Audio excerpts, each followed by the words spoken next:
तो दोस्तों जैसा कि यार हम लोग क्लास 12 फिजिक्स का चौथा चैप्टर देख रहे थे गतिमान आवेश तथा चुंबकत्व वाला, ठीक है, गतिमान आवेश तथा चुंबकत्व को देख रहे थे। तो आज हम इस पे बात करने वाले एक बहुत ज्यादा इंपॉर्टेंट टॉपिक जो कि एम्पियर का परिपथी नियम। एम्पियर का परिपथी नियम क्या होता है, इसका डेरिवेशन कैसे होता है, और एम्पियर के परिपथी नियम का एक अनुप्रयोग है जो कि है अनंत लंबाई के सीधे धारावाही चालक तार के कारण चुंबकीय क्षेत्र का डेरिवेशन, वो भी इंपॉर्टेंट है, तो उसको भी इसी वीडियो पे देखेंगे, ठीक है। अगर बात करें फिजिक्स का सिलेबस भी आप जाके देखोगे तो उसमें यही आपका इंपॉर्टेंट है, पहला एम्पियर का परिपथी नियम, और इसमें अनुप्रयोग आपका एक ही रह गया है जो कि अनंत लंबाई के सीधे धारावाही चालक तार के कारण चुंबकीय क्षेत्र। तो दोनों को इसी वीडियो पे मस्त तरीके से देखेंगे, इंपॉर्टेंट बहुत ज्यादा है। ये जान लो एम्पियर का परिपथी नियम ज्यादातर हर साल पेपर में पूछा जाता है, तो आपको इस वीडियो को लास्ट तक देखना है, बहुत आसान तरीके से आप इसे समझ जाओगे, ठीक है। तो शुरू करते हैं। बात करें चैप्टर 4 का टॉपिक है। अगर आपने इससे पहले चैप्टर 4 के और जो क्लासेज हो चुकी है, जो वीडियो हो चुके हैं, अगर आपने उनको नहीं देखे तो डिस्क्रिप्शन में फिजिक्स की प्लेलिस्ट है, वहां पे जाओगे, आपको चैप्टर 1 से पहले पार्ट से लेके ये जो चौथा पार्ट चल रहा है यहाँ तक के सारे वीडियो मिल जाएंगे, वहां से बेहतरीन तैयारी कर सकते हो, ठीक है। तो शुरू करते हैं एम्पियर का परिपथी नियम, ठीक है। क्या होता है एम्पियर का परिपथी नियम, सबसे पहले समझते हैं क्या होता है, इसका फॉर्मूला क्या होता है, फिर इसके डेरिवेशन पे आएंगे, ठीक है। तो देखो बात करें एम्पियर का परिपथी नियम, तो लिखते हैं यहाँ से, इस नियम के अनुसार, बहुत आसान है, बस समझने का आप लोग प्रयास करना बहुत आसान है। इस नियम के अनुसार, और सब कुछ समझाएंगे, रटना भी कुछ नहीं है, बस ध्यान से देखना, ठीक है। इस नियम के अनुसार, एम्पियर के परिपथी नियम के अनुसार क्या होता है कि किसी बंद परिपथ, मान लो आपके पास कोई बंद परिपथ है, ठीक है, लिखते हैं फिर समझाते हैं, लिखते हैं किसी बंद परिपथ, ठीक है, इन्वर्टेड कामा में लिखते हैं किसी बंद परिपथ, ठीक है, किसी बंद परिपथ की सीमा के अनुदिश,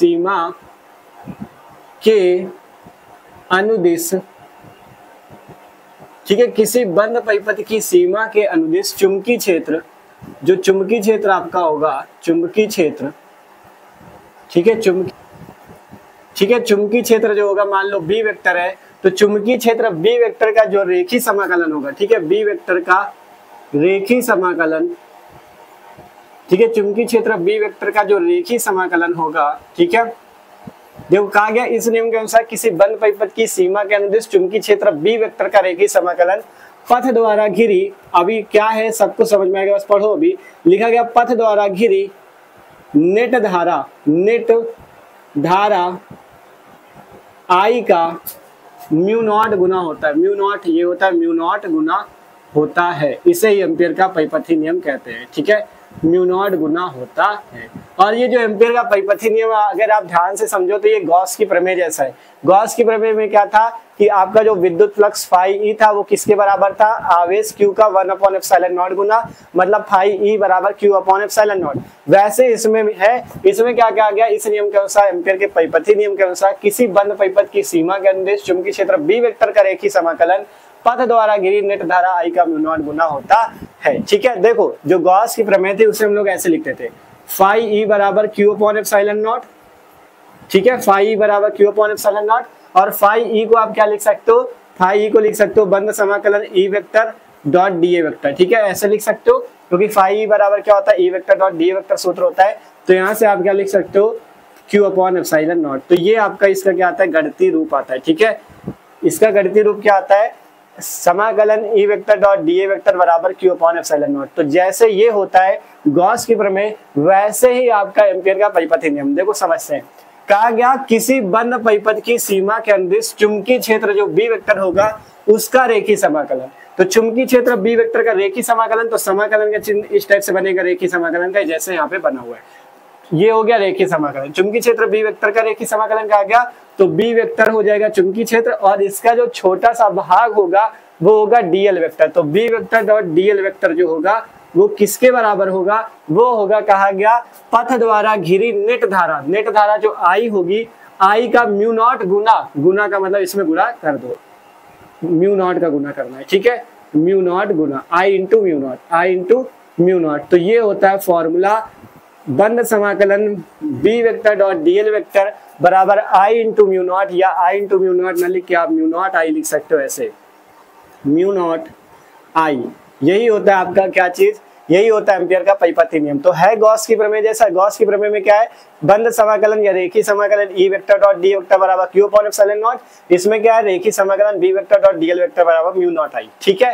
तो उसी तरह का है। तो ये आपका जो है एम्पियर का परिपथी नियम गॉस की प्रमेय जैसा ही है, ठीक है।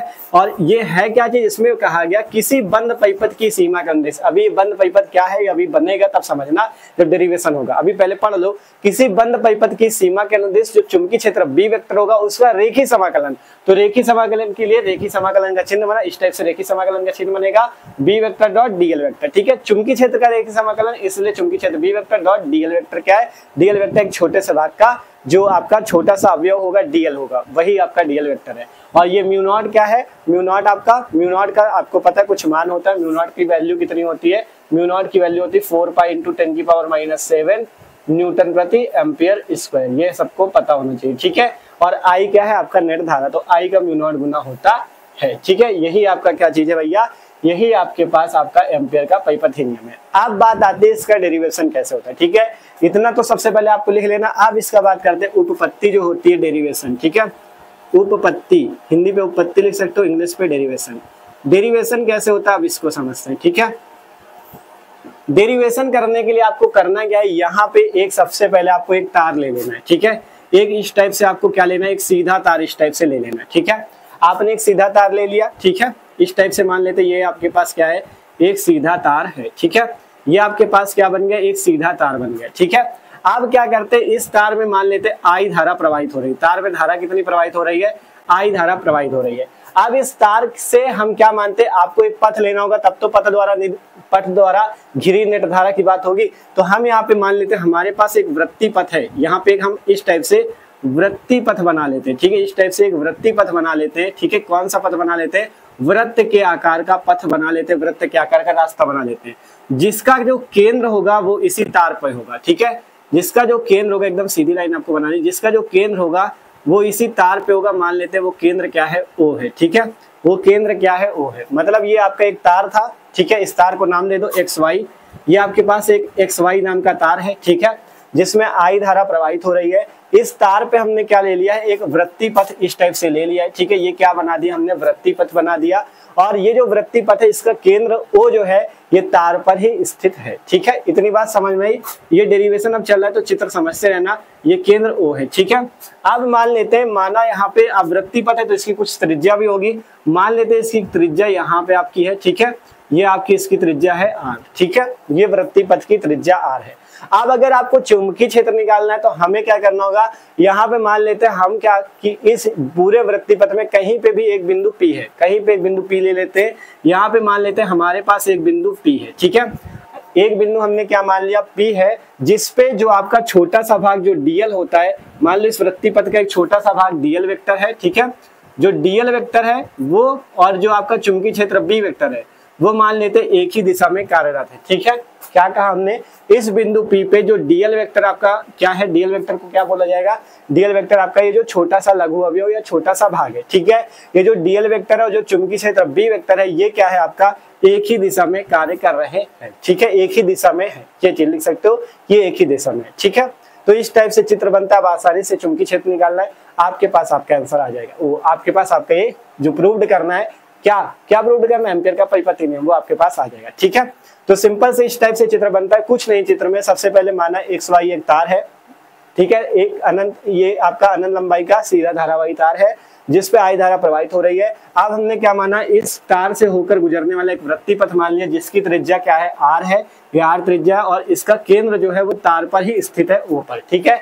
अब हमने माना इस वृत्तीय पथ पे एक बिंदु P है जिसपे बी वेक्टर और डीएल वेक्टर एक ही दिशा में कार्य कर रहे हैं। इतनी बात मानी है।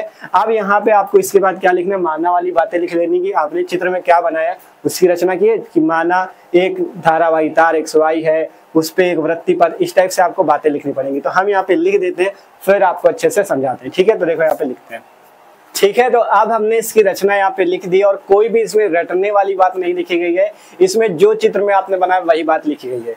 हमने यहाँ से लिखा है, माना कागज के तल के लंबवत एक लंबी तार XY। हमने क्या माना, कागज के तल के लंबवत एक लंबी तार XY। आपको ये शब्द जोड़ना है कि ये तार जो है कागज के तल के लंबवत है। माना कागज के तल के लंबवत एक लंबी तार XY है, ठीक है, जिसपे ऊपर की ओर आई धारा प्रवाहित हो रही है। देख सकते हो इस तार में ऊपर की ओर ये दिशा दिखाई गई धारा की, ऊपर की ओर आई धारा प्रवाहित हो रही है। इसके बाद हमने कहा माना R त्रिज्या का एक वृत्तीय पथ जिसका केंद्र O तार पर है। ये देख सकते हो आर त्रिज्या का एक वृत्तीय पथ है जिसका केंद्र ओ जो है वो तार पर ही स्थित है, ठीक है। और वृत्तीय पथ जो है, वृत्तीय पथ पर एक बिंदु P है, वृत्तीय पथ पे एक बिंदु P है जिसपे B वेक्टर मतलब जो चुंबकीय क्षेत्र है और जो छोटा सा अवयव होता है, मान लो इस वृत्तीय पथ का जो छोटा सा अवयव dl होगा, वो जो dl वेक्टर है वो एक ही दिशा में है।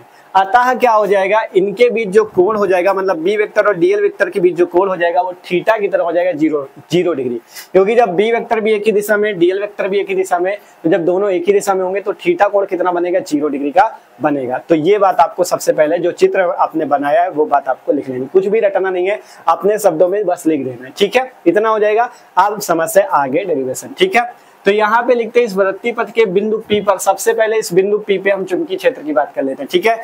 लिखते हैं वृत्तीय पथ के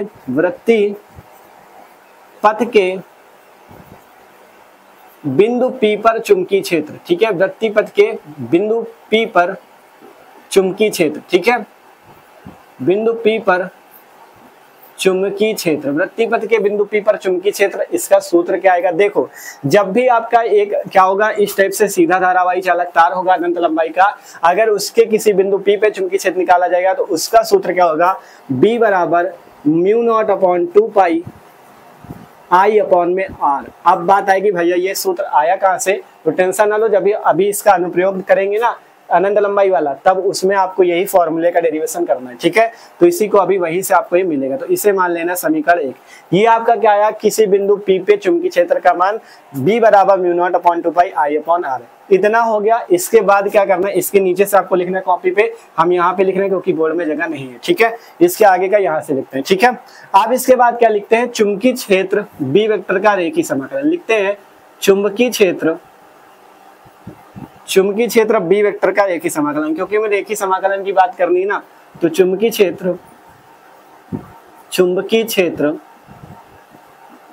B वेक्टर का रेखीय समाकलन, ठीक है। रेखीय समाकलन किस टाइप से हो जाएगा, रेखीय समाकलन क्या होगा, इस टाइप से रेखीय समाकलन बन जाएगा। B वेक्टर का रेखीय समाकलन क्या है, तो B vector dot dl vector हो जाएगा, ठीक है।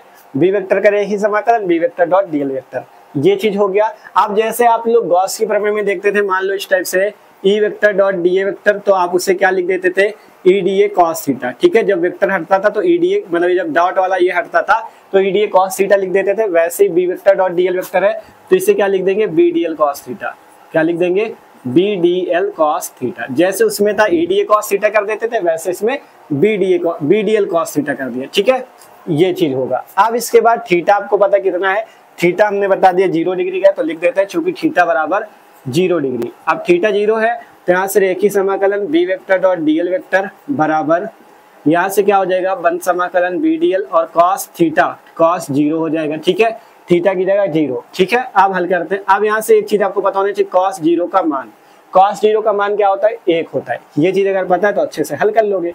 अब यहाँ से आ जाएगा बंद समाकलन B vector dot dl vector बराबर, यहाँ पे L है, ठीक है, BDL है, ठीक है। अब cos 0 का मान हो जाएगा तो यहाँ से हो जाएगा BDL, ये चीज हो जाएगा, ठीक है। देख सकते हो यहाँ से बंद समाकलन B vector dot dl vector बराबर, यहाँ पे रेखीय समाकलन बोलो या बंद समाकलन कुछ भी बोल सकते हो, बंद समाकलन BDL cos 0 का मान 1 तो 1 से गुणा होगा, वैसे भी इतना ही आने वाला है, ठीक है। अब इसके आगे का देखो यहाँ पे हल कर लेते हैं, ठीक है, क्योंकि बोर्ड में जगह कम, भाई साहब समझते रहना, ठीक है, किस टाइप से हल हो रहा है आपको देखे रहना, ठीक है।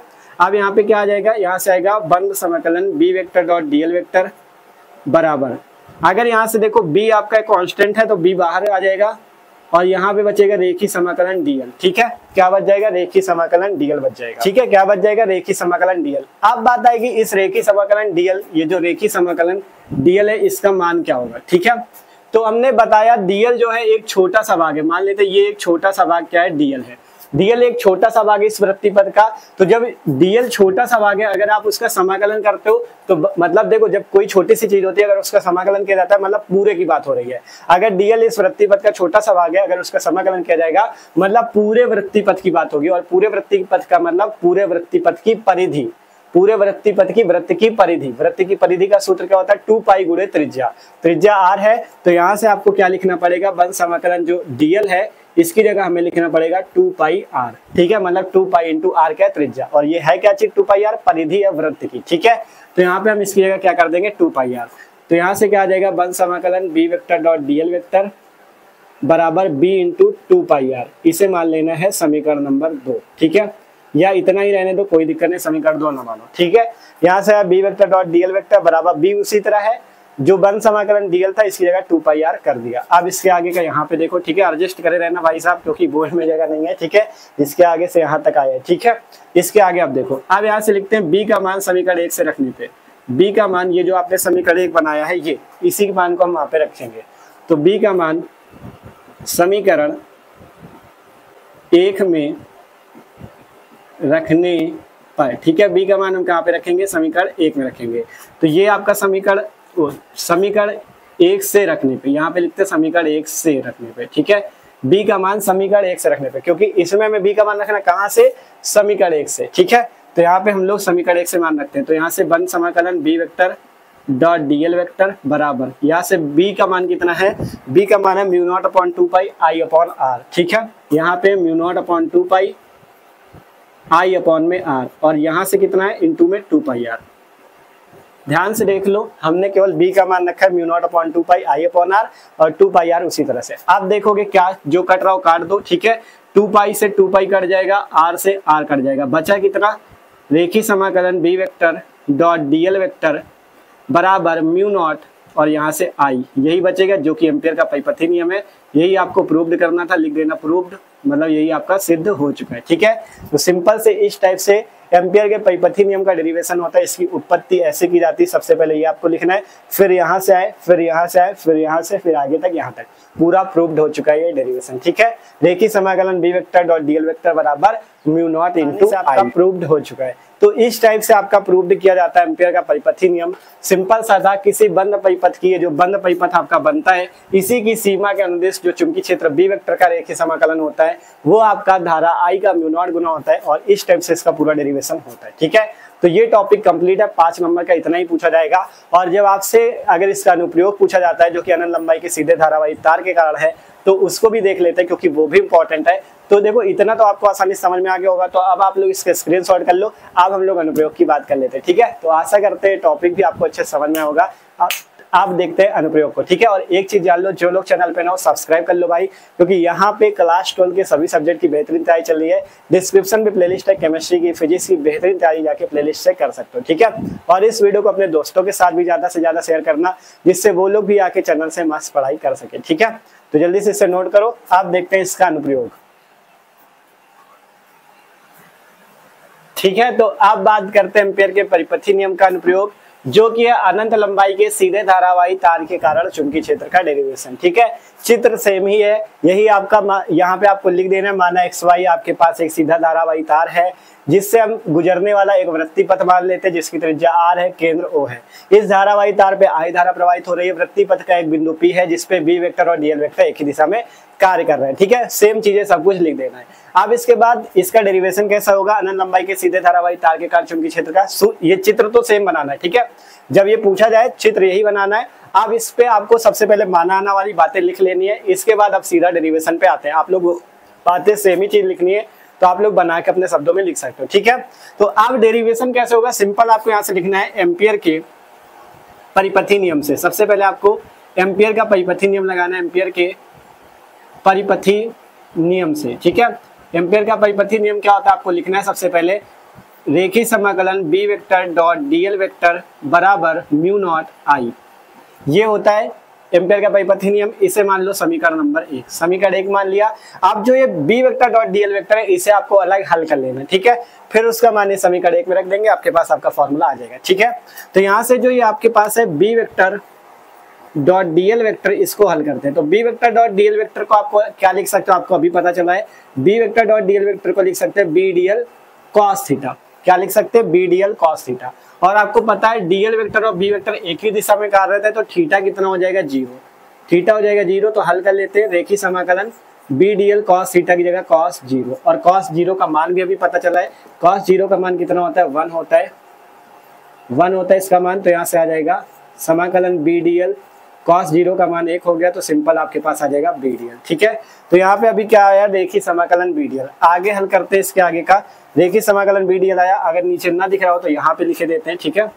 रेखीय समाकलन बी डीएल आपके पास आ चुका है। ये किसकी वैल्यू आ रही है, B vector dot DL vector की वैल्यू, ठीक है, कितनी आई है, रेखीय समाकलन बी डीएल। ध्यान से देखो, इसी का मान तो निकाल ले हो, cos 0 का मान 1 रखा तो बी डीएल आ गया, हल करो आगे, ठीक है। आप देखो b बाहर कर लोगे तो रेखीय समाकलन डीएल बच जाएगा, ठीक है। अभी बताया था रेखीय समाकलन डीएल की जगह क्या लिख सकते हो, 2 पाई आर लिख सकते हो, परिधि के बराबर, वही चीज यहाँ पे लिख दो। तो b इंटू रेखीय समाकलन डीएल की जगह 2 पाई आर लिख दिया, ठीक है। ये वैल्यू किसकी आ गई है, b vector dot DL vector की, ठीक है। ये वैल्यू किसकी आ गई, b vector dot DL vector रेखीय समाकलन की, ठीक है। कितने, b इंटू 2 पाई आर।